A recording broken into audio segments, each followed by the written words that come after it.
Hello, so today we will be examining the chapters 8 and 9 of Stephen Wolfram's An Elementary Introduction to the Wolfram Language and condensing the content associated with those chapters. I will first start with chapter 8, which encompasses primarily graphics and 3D images and how you can visualize them with the Wolfram language. So here I'm currently on the online Wolfram cloud, so some computing capabilities that would otherwise be available on the normal Wolfram account are not possible here. However, I will continue with this to give an explanation of the type of code associated with creating the various shapes. So the graphics function is a critical function for being able to create and draw 2D shapes. In this case, I drew out a circle.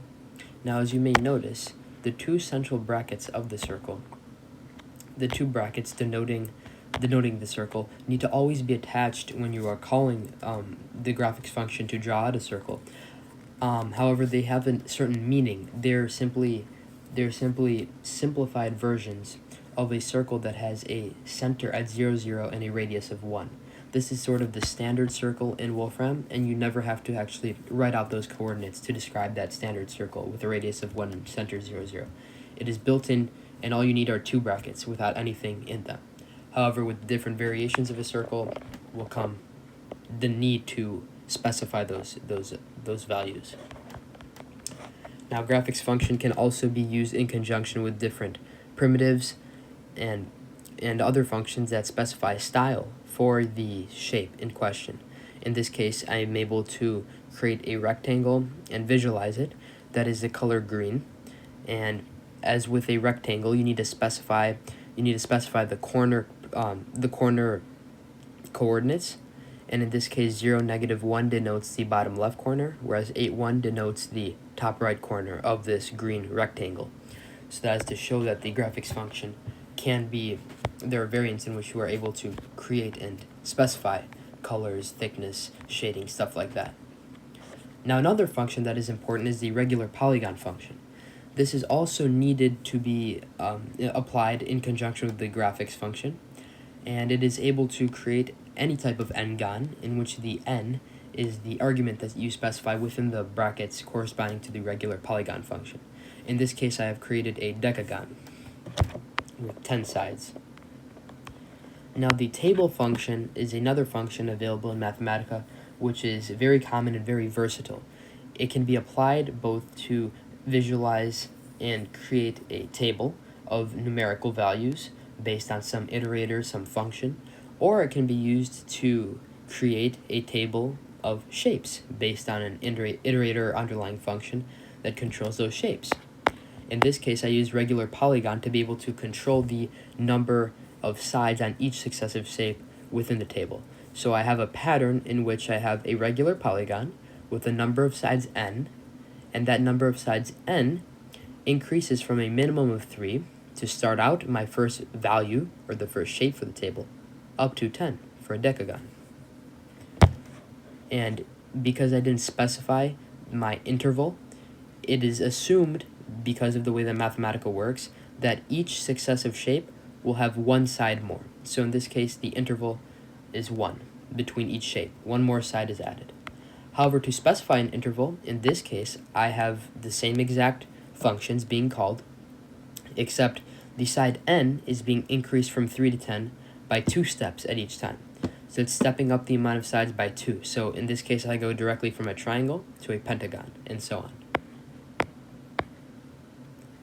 I'm also able to style my graphics by calling style, and then in this case, I wanted to create a purple disk, and that's how you would do it, as described here. And this is just an example of some cool figures that you can create using a combination of different shapes in Mathematica, different basic shapes. In this case, it is a stick figure. Now, it is also possible to make 3D objects as well as the 2D ones I have above.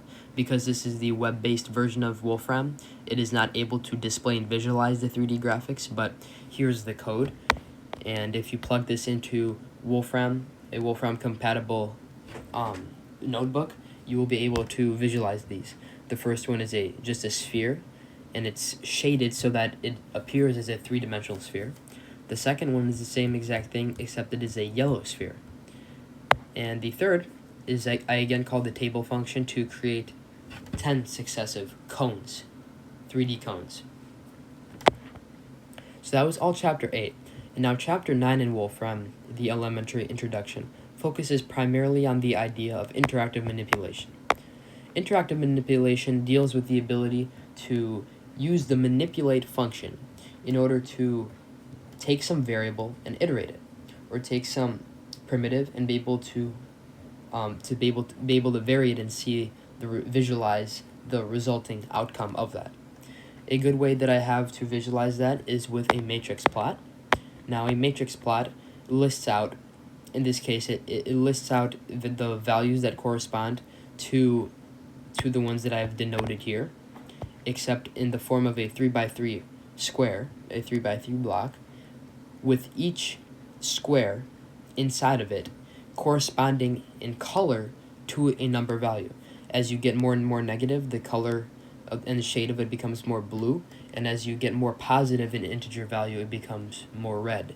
So this n, this blue n right here, is my variable that I am manipulating, and in this case, that n corresponds to the central block here, which in this case is red.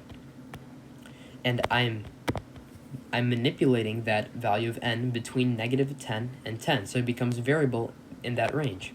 So I will be able to, by sliding this bar, I will be able to create a very blue block up to a very red one.